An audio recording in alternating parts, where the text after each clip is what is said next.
마태복음 7장 15절부터 23절의 말씀입니다. 제가 봉독하겠습니다.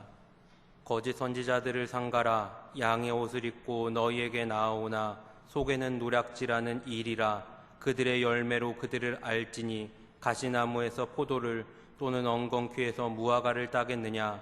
이와 같이 좋은 나무마다 아름다운 열매를 맺고 못된 나무가 나쁜 열매를 맺나니 좋은 나무가 나쁜 열매를 맺을 수 없고 못된 나무가 아름다운 열매를 맺을 수 없느니라.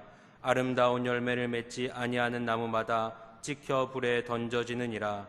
이러므로 그들의 열매로 그들을 알리라.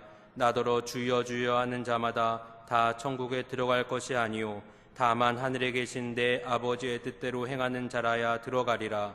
그날에 많은 사람이 나더러 이르되 주여 주여 우리가 주의 이름으로 선지자 노릇하며 주의 이름으로 귀신을 쫓아내며 주의 이름으로 많은 권능을 행하지 아니하였나이까 하리니 그때 내가 그들에게 밝히 말하되 내가 너희를 도무지 알지 못하니 불법을 행하는 자들아 내게서 떠나가라 하리라. 근래 비가 많이 와서 우리가 여러 가지로 불편하고 또 신경 쓸 겨를이 없었지만 벌써 절기상으로는 가을이 시작이 됐습니다. 입추가 지났고 말복도 이제 며칠 있으면 돌아옵니다. 해마다 있는 장마, 해마다 있는 집중호우를 우리가 겪으면서 생각해 볼 수 있는 건 하나님이 우리에게 주신 질서, 봄에 씨를 뿌리고 여름에 자라고 가을에 수확을 하게 하십니다. 비가 이렇게 많이 오면 거둘 게 있을까 싶은데 그래도 있습니다. 그래도 먹게 하시고 그래도 생활하게 하십니다. 아마 예수님 믿는 사람, 믿지 않는 사람 모두가 공감하고 수긍할 수 있는 하나님이 주신 법칙입니다. 뿌린 대로 거두게 하십니다. 노력하고 애쓴 만큼 얻게 하시고 땀 흘린 만큼 누리게 하십니다. 신자, 불신자 모두에게 하나님 주신 법칙이고 그 법칙 안에 우리가 살아가고 있습니다. 그런 의미에서 좋은 나라는 어떤 나라입니까? 땀 흘려서 수고한 대가를 보장받을 수 있는 나라가 좋은 나라입니다. 그것이 나라의 역할이고 그것이 국가가 존속하는 이유이기도 합니다. 그렇다면 나쁜 나라는 어떤 나라입니까? 땀 흘려서 일하기보다 다 같이 누리고 다 같이 쓰고 다 같이 즐기고 세금 퍼서 흥청망청 살자 하는 모습은 바람직한 모습은 아닙니다. 땀 흘려 수고해서 우리나라가 세워졌고 땀 흘리고 수고하지 않고 누릴 수만 있다 하는 것은 거짓말이요 어린아이도 속지 않는 잘못된 징조입니다. 모두가 아는 건 북한이 70년 전에 일으켰던 동족상잔의 끔찍한 전쟁으로 존폐의 위기에 있었던 우리나라가 이렇게 번영을 누릴 수 있는 건 이렇게 부흥하고 이렇게 발전하고 이렇게 편리하게 살 수 있는 것은 첫째는 하나님의 은혜이고 둘째는 우리 앞선 세대들의 희생이었습니다. 앞선 세대들이 정말 고생을 많이 하셨고 그분들은 인권, 복지 이런 것들은 생각하지도 못하는 환경 속에서 땀 흘리고 수고해서 이 나라를 이렇게 일궈주셨습니다. 그 결과 우리가 스마트폰 쓰고 있고 고기 먹고 있고 에어컨 틀고 있고 좋은 환경에서 살아가고 있습니다. 하지만 그게 그냥 된 게 아니고 정말 앞선 세대들이 자신을 거름과 같이 희생하고 헌신해서 이 땅이 이렇게 발전할 수 있었습니다. 결실이라는 것은 수고하고 뿌린 후에야 발할 수 있습니다. 뿌린 대로 열매를 거둡니다. 열매를 보면 나무를 알 수 있습니다. 시골에서 자라신 분들은 나무만 봐도 압니다. 이거 어떤 나무다, 뭐가 자란다 압니다. 그런데 시골에서 자라지 않은 분들은 잘 모릅니다. 이게 무슨 나무지 긴가민가 합니다. 그런데 열매를 보면 압니다. 사과가 열리면 사과나무고 배가 열리면 배나무고 감이 열리면 감나무입니다. 오늘 설교는 모두가 예상하시겠지만 우리를 돌아보려고 합니다. 하나님 성경의 많은 곳에서 열매를 말씀하시고 열매를 요구하시는데 우리 신앙에 어떤 열매를 맺고 있는지, 지금 이제 가을이 시작될 것이고 절기상으로는 시작이 됐고 2020년도 얼마 남지 않았는데 우리가 하나님 앞에서 우리의 신앙을 점검하고 우리의 신앙의 열매를 돌아보는 시간이 됐으면 좋겠습니다. 하나님 우리에게 물으실 겁니다. 그리고 성도 각 사람은 언제나 생각해 두셔야 됩니다. 예수님 언제 다시 오실지 모르는데 예수님 다시 오시면 각 사람을 백보자 앞에 세우실 텐데 그때 예수님이 너 그때 뭐 했냐 물으실 때, 너 2020년에 뭐 했냐 물으실 때 뭐라고 답하시겠습니까? 하나님 그때 전염병 심해서 마스크 쓰고 다니느랴 아무것도 못했습니다. 그러시겠습니까? 그러실 수 없습니다. 이런 환경보다, 이런 불편함보다 하나님이 우리에게 주신 은혜가 더 크고, 하나님 우리를 품으신 사랑이 더 크고, 하나님 우리를 붙드신 능력이 더 큽니다. 그렇다면 하나님 우리에게 열매를 물으실 겁니다. 우리의 열매, 어떤 열매 맺으셨고 어떤 열매를 맺고 계시고 어떤 열매를 바라고 계십니까? 오늘 본문은 먼저 우리에게 거짓 선지자를 말합니다. 거짓 선지자가 있습니다. 선지자가 뭡니까? 선지자는 하나님 말씀을 사람에게 전하는 게 선지자입니다.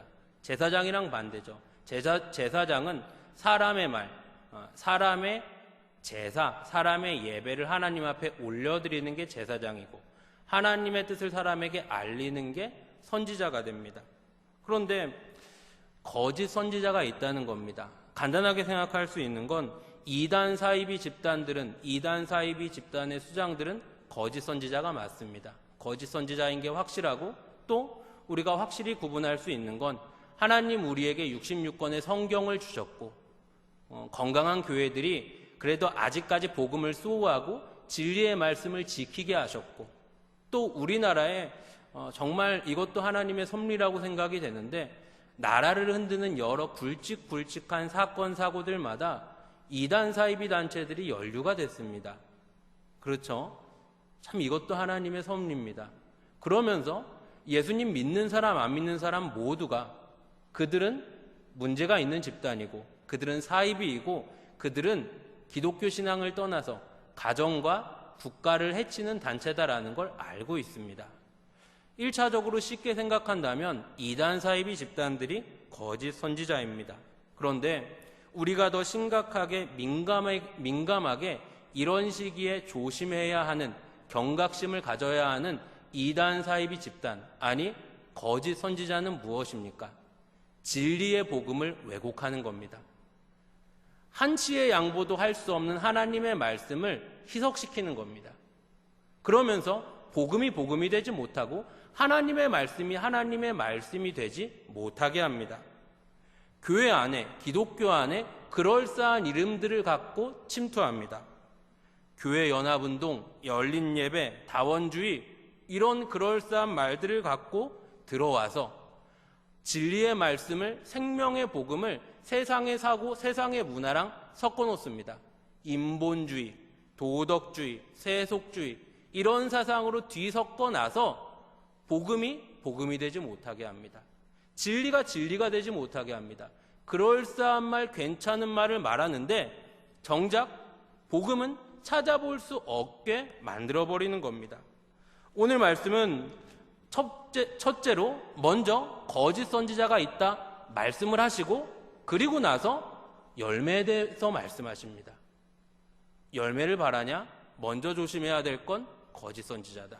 거짓 선지자의 모습 간단하게 세 가지로 생각을 해봤습니다. 첫째, 우리의 구원을 가볍게 여깁니다. 거짓 선지자는 우리가 얻은 구원을 가볍게 만들어버립니다. 오늘 말씀 마태복음 7장 21절에 분명히 말씀하십니다. 나더러 주여 주여 하는 자마다 다 천국에 들어갈 것이 아니다. 성경은 분명히 주여 주여 하는 자마다 다 천국에 들어갈 수 없다라고 말합니다. 이게 하나님의 말씀입니다. 성경에서는 주여 주여 하는 자마다 천국에 들어갈 수 없다라고 하는데, 근래의 많은 사고와 교회 안에 팽배해 있는 많은 정서는 무엇이냐면 주여 주여 하는 자마다 다 천국에 들어갈 수 있다 합니다. 과거랑 비교해 보면 좀 반대입니다. 과거에는 이해를 돕기 위해서 이런 표현을 쓰자면 지나칠 정도로 천국보다 지옥 얘기 많이 했습니다. 잘 아실 겁니다. 90년대까지만 해도 부흥회를 한다. 그런 부흥 강사들의 큰 카테고리 두 개가 뭐였습니까? 죄, 지옥이었습니다. 이거 두 개로 얘기가 다 됐습니다. 죄 있냐? 지옥 간다. 죄 졌냐? 지옥 간다. 지금 생각해보면 심할 정도로 말했습니다. 지금은 어떻습니까? 천국, 복 말합니다. 복 받는다, 천국 간다 말합니다. 지금은 지나칠 정도로 많이 말합니다. 천국과 복을. 그런데 오늘 설교 제목처럼 열매로 안다라고 했는데 신앙생활의 열매를 보겠습니다. 과거의 신앙생활을 잘했습니까? 지금 신앙생활을 잘하고 있습니까? 과거의 신앙생활 잘했습니다. 그때 죄 짓는다 그러면 부들부들 떨었습니다. 주일 예배 빠진다 그러면 죽는 줄 알았습니다. 11조 안 하면 벼락 맞는 줄 알았습니다. 조금 해석에 있어서 아쉬운 모습은 있었지만 우리 신앙생활 너무 건강했고 하나님 두려워했습니다. 지금은 어떻습니까? 괜찮다 그럽니다. 괜찮다. 천국 간다. 걱정하지 마라. 건강하지 않습니다. 이 열매에 있어서 건강한 열매, 하나님과 사람 앞에 바람직한 열매 많이 보이지 않습니다. 구원은 누가 주십니까? 하나님이 주십니다. 하나님이 구원을 주십니다. 많은 성도들이 이 구원에 대해서 너무나 쉽게 갑니다. 너무나 빠르게 갑니다. 구원에 대해서 우리 예수님이 성자 하나님이 성육신을 하셔서 피조세계에 들어오셨습니다. 그리고 죄가 없으신데 내 죄를 대신 뒤집어 쓰시고 십자가에서 살찌고 피 흘려 죽으셨습니다. 그리고 부활하셔서 우리의 구원을 완성하셨습니다. 두렵고 떨리는 일입니다. 너무나 두렵고 떨리는 일입니다. 인간적으로 생각해 보면 우리는 나와 가까운 사람이 죽어도 그것을 받아들이는데 시간이 걸립니다. 가족이라면 거의 그 아픔은 평생을 갖고 갑니다. 그런데 이 구원의 간격, 이 하나님의 놀라운 일을 얼마나 빨리 지나가냐면 구원의 확신이라는 이름으로 너무 빨리 지나갑니다. 너무 빨리 지나쳐갑니다. 배경을 설명하자면 그렇습니다. 우리나라는 서양에, 특별히 미국에 많은 도움을 받았습니다. 한국전쟁 때 도와준 것뿐만 아니라 미국도 자국이 어려울 때 우리나라에 선교사를 파송했고 물심양면으로 우리나라가 복음화되고 교회가 세워지는데 정말 많이 도움을 받았습니다. 그러면서 우리는 지금도 아직까지도 미국 교회의 영향을 받고 있고 미국 교회에서, 미국 기독교에서 하고 있는 모양, 미국 기독교에서 하고 있는 틀이 많이 우리나라 안으로 들어왔습니다. 그것 중에 하나가 뭐냐면 선교단체입니다. 그런데 이 선교단체는 들어오면서 모양이 좀 바뀌었습니다. 미국의 선교단체들은 정말 선교단체의 일만 합니다. 만약에 자기들이 공략하는 대상이 대학생이다, 아니면 낙도, 섬에 사는 사람들이다, 아니면 배를 타는 사람들이다 라고 하면 그 사람들에게만 복음을 전하고 그 사람들이 예수님 믿기를 권합니다. 전도가 됩니다. 그러면 어떻게 하냐면 지역 교회에 그 사람들을 인계합니다. 그리고 나서 빠집니다. 이 일만을 합니다. 그런데 우리나라는 어떻게 됐냐면 이게 좀 바뀌어서 선교단체가 좀 세력화가 됐습니다. 세력화라 그러면 좀 나쁜 말일 수 있으니까 그들끼리 어떤 집단이 됐습니다. 물론 좋은 일도 많이 했습니다. 많이 전도활동도 했고 대학생들에게 있어서 많이 복음으로 다가가는 그런 역할을 했습니다. 아쉬운 점은 뭐냐면 선교단체를 거쳤던 분들 중에 신앙생활을 건강하게 하시는 분들도 있지만 그렇지 못하신 분들이 적지 않습니다. 왜요? 교회 안에서 쑥쑥쑥 크다가 20살이 돼서 선교단체를 갑니다. CCC나 뭐 여러 유명한 단체들을 가면 재밌는 겁니다. 다 나이도 자기 또래들이고 거기는 초신자도 없고 사모하는 사람들이니까 찬양을 해도 뜨겁고 말씀을 봐도 정말 공감이 되고 더 분위기도 더 사모하는 분위기고. 그런데 뭐가 문제가 되냐? 거기서는 재밌는데 교회 안에서 제대로 잘 크던 친구들이 정착을 못하는 겁니다. 이제 교회 일꾼 되라고 지금까지 키워놨는데 이제 집사 되고 장로 되고 남전도에 일을 해야 되는데 남전도에는 안 가고 거기에 막 몰려 있는 겁니다. 그래도 어른들이 생각할 때, 부모가 생각할 때 대학 가서 그래도 딴짓 안 하고 거기 있으니까 다행이다 싶은데, 또 뭐가 문제냐? 대학을 졸업하고 나서는 갈 데가 없는 겁니다. 선교 단체도 이제 졸업했으니까 갈 수가 없고, 교회에는 벌써 머쓱해져 버린 겁니다.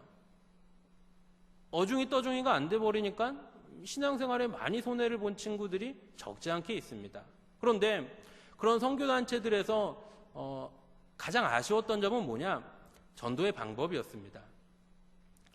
사영리로 복음을 전하고 전도를 했습니다. 훌륭한 일이고 너무 잘 만들었습니다. 그런데 마지막에 뭘 넣냐? 사영리로 복음을 설명하고 꼭 이렇게 물었습니다. 자, 믿으시죠? 그러면 당신 구원 받았습니까? 구원의 확신이 있습니까? 물어봤어요. 그리고 상대방이 예, 있습니다 하면 그걸로 끝냈습니다. 예, 그럼 구원 받았습니다. 걱정하지 마십시오. 죄 지어도 구원 받고 회개하면 되고 회개 안 해도 천국 가니까 걱정하지 마십시오 하고 끝냈습니다. 구원을 누가 주십니까? 천국을 누가 주십니까? 하나님이 주십니다. 아니, 그런데 우리끼리 구원의 확신을 만들고 나는 구원 받았다? 이걸로 끝내버리니까 우리의 구원이 너무나 가벼워져 버린 겁니다. 빌립보서 2장 12절 말씀에 두렵고 떨림으로 너희 구원을 이루라고 말합니다. 모두가 잘 아시겠지만 너희 구원을 이루라는 것은 성화입니다. 구원받은 사람은 예수님 닮아갈 수밖에 없습니다. 예수님 만난 사람은 예수님 따라갈 수밖에 없습니다. 왜요? 우리 안에 성령님이 우리를 그렇게 이끄십니다. 하나님의 자녀로 불러주시는 것은 바로 됩니다. 그런데 예수님을 닮아가는 것은 여러 과정을 거치게 하십니다. 그런데 구원의 확신이라는 이름으로 이 과정을 다 없애버린 겁니다. 우리가 정말 열심히 기도하고 정말 열심히 사모하면 여러 가지 체험을 주십니다. 여러 가지 체험을 주시고 은혜를 주시고 인격적으로 나를 만지시는 성령을 만나게 됩니다. 이전에 제가 중고등학교 때 정말 기도 많이 할 때가 있었습니다. 정말 기도 많이 할 때 하나님이 여러 가지 은혜를 주시고 성령께서 제게 말씀을 하시는데, 제가 누렸던 은혜는 이렇게 눈으로 보는 가시적인 은혜라기보다 마음과 생각의 변화였습니다. 마음과 생각의 변화. 어떤 은혜를 주시냐? 정말 열심히 기도하는데 하나님은 어떤 마음을 주시냐면 죄가 무서워요. 죄가 무서워요. 얼마나 무섭냐면 떨려요. 손이 부들부들 떨려요. 10몇 살짜리 애가 죄라 그러면 어떤 죄겠습니까? 그런 기간을 주세요. 그런 과정을 주세요. 두렵고 떨림으로 구원을 이루는 예수님을 닮아가는 과정을 주세요. 우리의 구원 절대로 가벼울 수 없는 겁니다. 거짓 선지자의 첫 번째 특징, 구원을 가볍게 만듭니다. 두 번째는 책임을 말하지 않습니다. 교회 안에서 책임을 말하지 않는 것, 이것은 거짓 선지자의 일입니다. 강단의 타락입니다. 강단의 타락입니다. 부담스러운 말씀을 내가 들으면 회개하고 나를 돌아보는 게 마땅한데 얼마나 기이한 현상이 생겼냐면, 목사를 통해 부담스러운 말씀을 들으면 목사가 잘못됐다 그래요. 내가 틀린 게 아니라 목사가 틀렸다 그래요. 그럴 수 없습니다.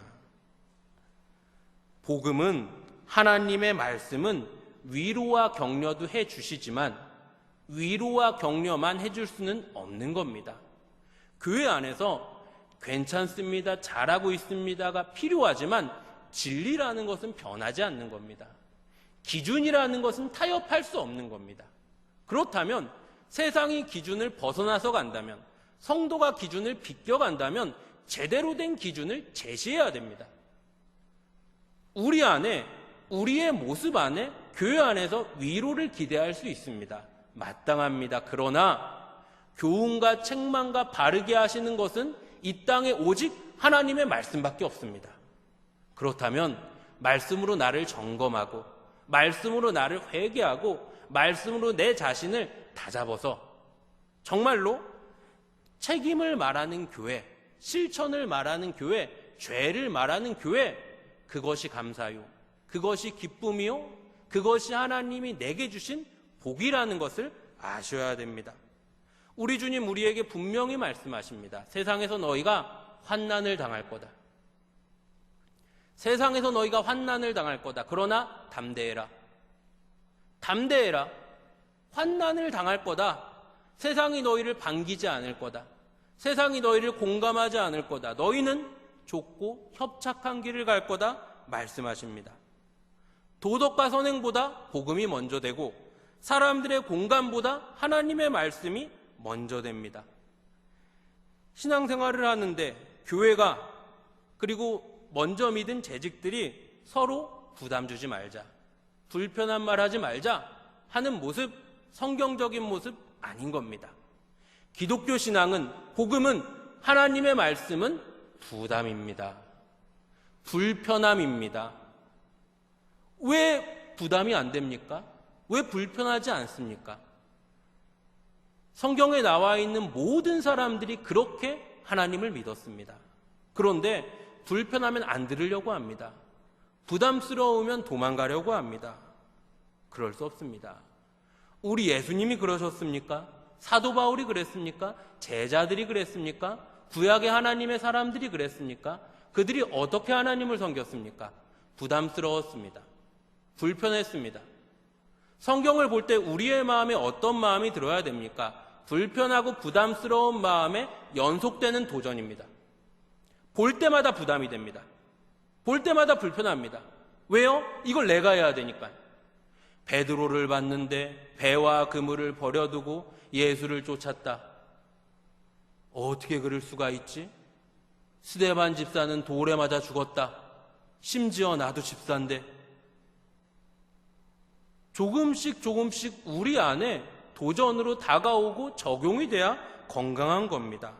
정말 무섭게 우리 안에 그런 사고, 경각심을 가져야 됩니다. 부담스러운 말 하지 말자. 불편한 거 하지 말자. 적당히 하자. 사람들 좋아하는 거 하자. 조금만 더 오용될 수 있는 예 하나만 더 들겠습니다. 누워서 테레비 보면서 예배 보자. 반바지 입고 슬리퍼 신고 지금 전염병 때문에 교회 못 가니까 예배 보자. 헌금 온라인으로 보친다고 하자. 이게 뭡니까? 사랑하는 성도 여러분, 거짓 선지자의 모습입니다. 세 번째 모습, 복음을 세상으로 증명하려고 합니다.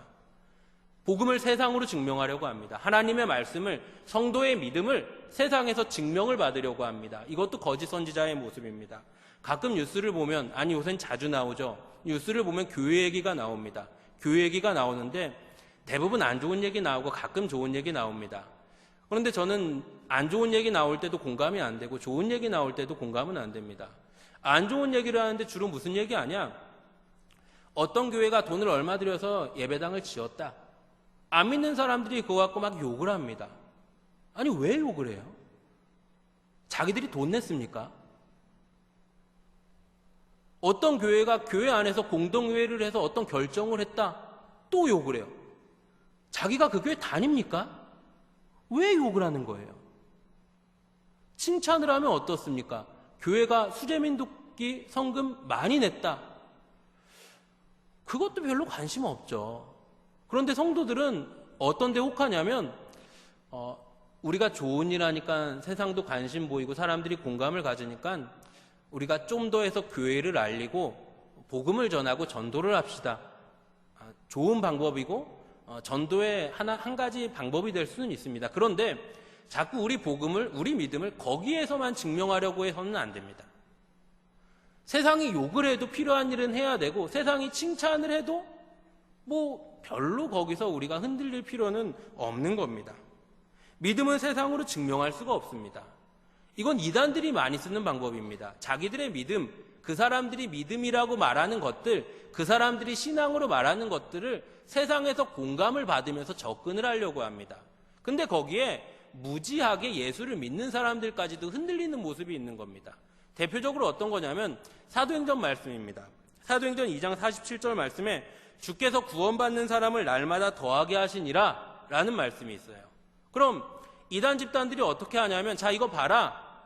성경 말씀에도 구원받는 사람을 날마다 더하게 하신다고 하는데 우리 봐라. 1000명 모였다. 10,000명 모였다. 운동장 빌렸다. 많지 않냐? 우리가 문제 있으면 이렇게 많이 모이겠냐? 우리 봉사활동도 많이 한다. 어디서 우리한테 상도 줬다. 괜찮지 않냐? 그러면 안 믿는 사람들이 어떻게 생각합니까? 진짜 그렇네. 1000명이나 모였다고? 10,000명이나 모였다고? 괜찮은 거 아닌가? 그런데 뭐가 빠진 겁니까? 주께서 구원받는 사람을 늘리시는 겁니다. 모이는 사람을 늘리는 게 아니라 구원받는 사람을 늘리는 겁니다. 정말 안 좋은 환경에서 복음을 지키고 하나님 앞에 예배를 지키면서 소수의 인원이 늘어도 내가 자기 환경, 자기 상황에 충성하고 헌신하면 그것은 칭찬받는 교회예요. 자부심을 가질 만한 성도입니다. 그런데 어떻게 했더니 사람들 많이 모였다. 그 사람들이 구원을 받는지 아니면 나중에 저 뜻한 데 가는지 모르지만 일단 많이 모였으니까 되지 않았냐? 세상에서 공감받으려고 하는 것, 세상에서 지지받으려고 하는 것, 거짓 선지자들의 방법입니다. 하나님 앞에서 우리는 믿음을 지켜야 됩니다.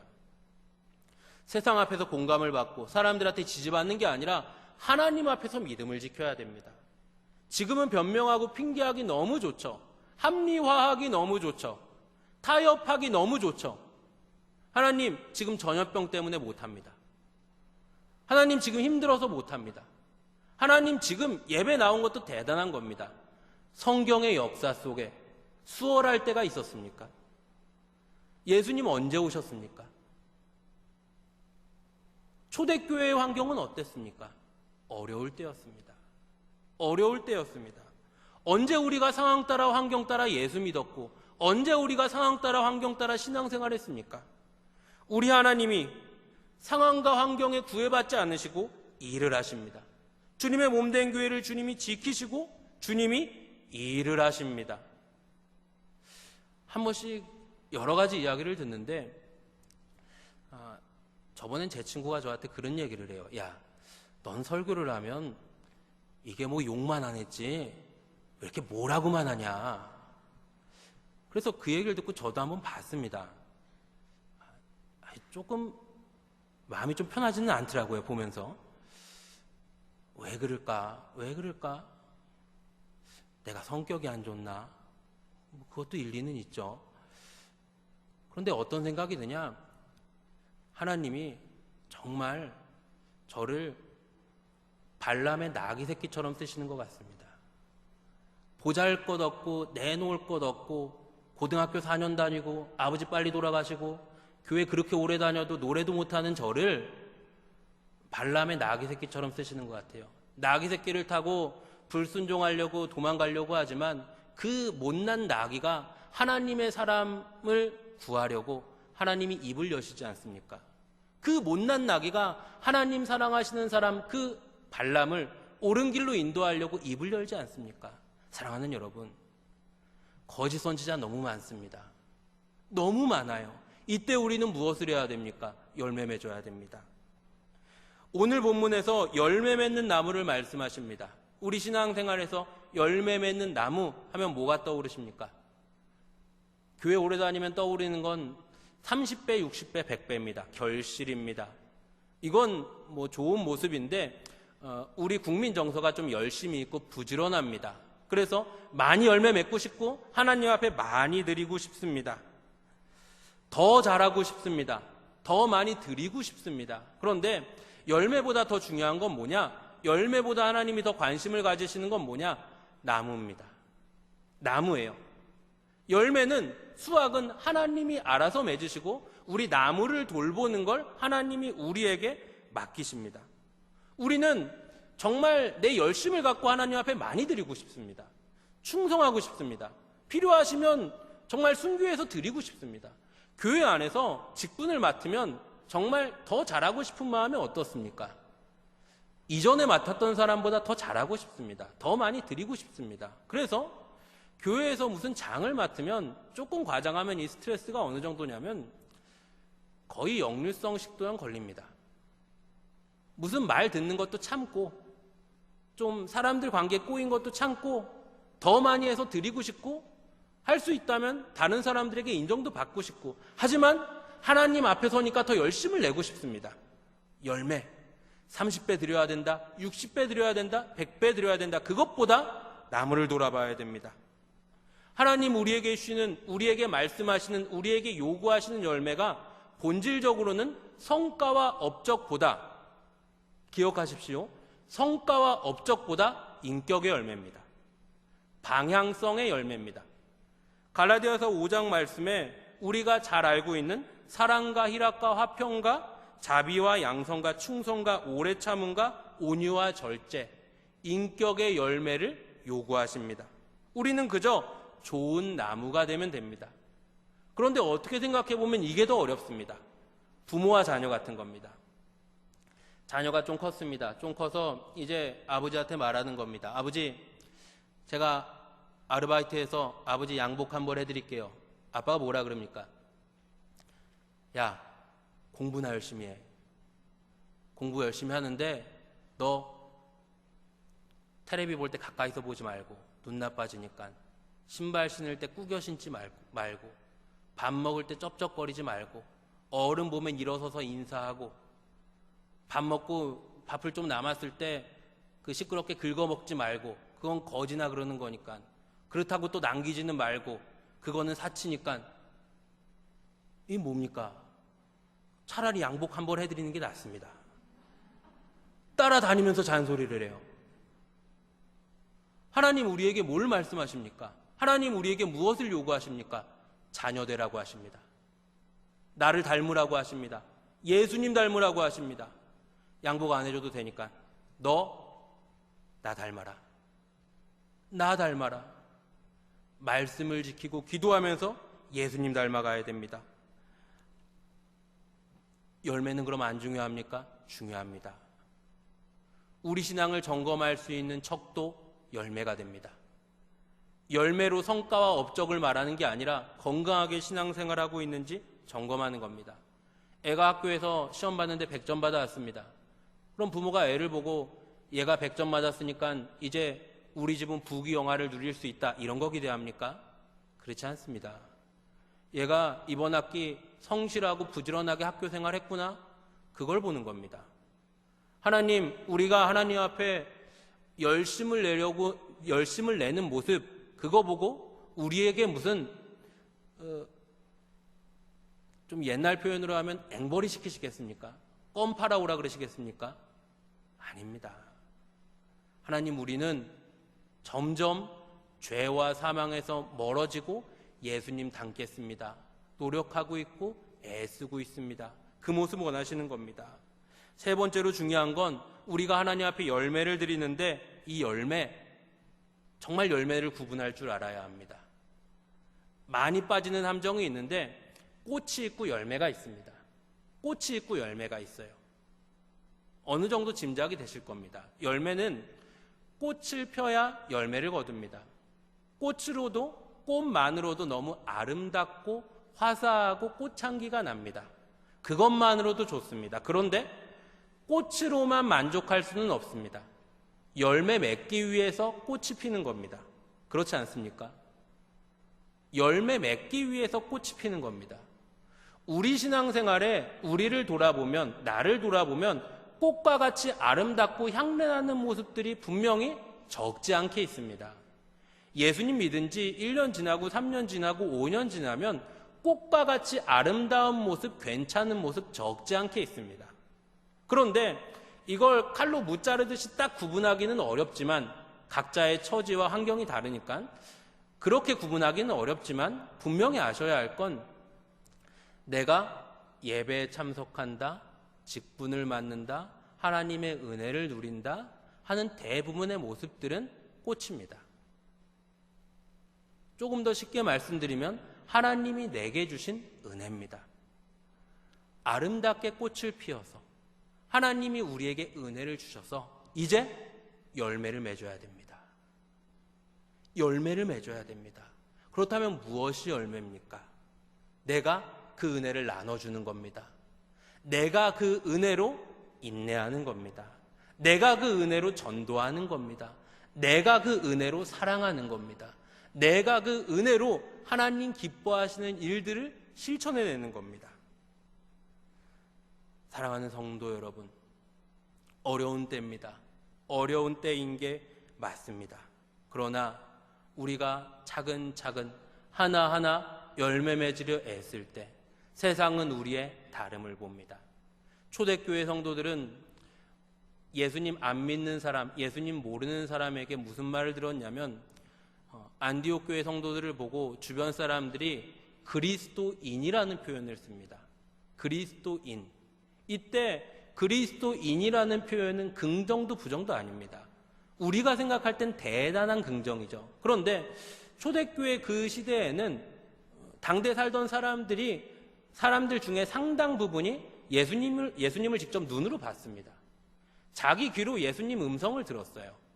예수님이 오병이어의 기적을 베푸실 때 그 자리에서 얻어먹은 사람들도 상당히 있었을 겁니다. 그래서 예수님에 대해서 그렇게 낯설지가 않았고 예수님에 대해서 어떻게 보면 우리보다 더 현실적으로 생각했습니다. 막연하고 추상적이지 않았습니다. 그런데 그 예수님에 대한 기억이 있는 사람들인데 그 사람들이 어느 날 초대교회 성도들이 하고 다니는 걸 보니까 그 사람들이 말하고 행동하는 걸 보니까 가만히 누가 떠올라요. 이 말 어디서 들었는데? 저 말 전에 누가 했는데? 저 사람 보니까 누구 같은데? 예수 같다. 예수 같다. 예수 같다. 주님 우리에게 이걸 원하시는 겁니다. 주님 우리에게 이걸 원하시는 겁니다. 사랑하는 여러분, 어려운 때인 게 맞습니다. 하지만 어려운 때 우리 주님 우리를 부르신 것은 우리에게 주신 특별한 사명입니다. 지금은 우리가 믿음으로 진검승부를 할 때입니다. 과거에는 그렇게 어렵지 않았습니다. 총동원주의를 한다라고 하면 연예인 부르고, 연예인도 그렇게 유명한 사람 안 불렀죠. 저도 기억나는 게 총동원주의를 한다, 전도잔치 한다 그러면 누구 불렀냐면 태조 왕건 아버지의 친구의 옆에 있었던 사람, 아니면 대조영의 아들의 삼촌의 옆에 있었던 사람, 이런 사람 불렀다고요. 선물 줘도 뭐 줬습니까? 설탕 주고 후라이팬 주고 그랬죠. 그런데 예배당 채우는 거 쉬웠습니다. 가득가득 찼어요. 병원 다니면서 병 안 나으면 누가 오라고 안 해도 혼자 예배당 문 열고 뒤에 와서 기도하다가 예수님 만났고, 심각한 문제 있으면 예수님 몰라도 목사 찾아와서 기도받고 복음 받아들였습니다. 어렵지 않았습니다. 어렵지 않았어요. 지금 어떤 때입니까? 복음으로 승부해야 됩니다. 믿음으로 승부해야 됩니다. 하나님 말씀으로 승부해야 됩니다. 세상은 우리에게 말합니다. 지금은 정서가 바뀌었어요. 지금은 문화가 바뀌었어요. 지금은 시대가 바뀌었어요. 하나님이 바뀌셨습니까? 하나님의 말씀이 바뀌었습니까? 하나님 우리에게 주신 은혜가 바뀌었습니까? 하나님의 능력의 팔이 바뀌었습니까? 바뀌지 않았습니다. 사랑하는 성도 여러분, 난세에 영웅이 난다고 했습니다. 어려운 시대에 믿음을 붙들고 하나님의 말씀을 붙들고 하나님이 기뻐하시는 열매를 맺으시는 여러분들이 되기를 간절히 바랍니다.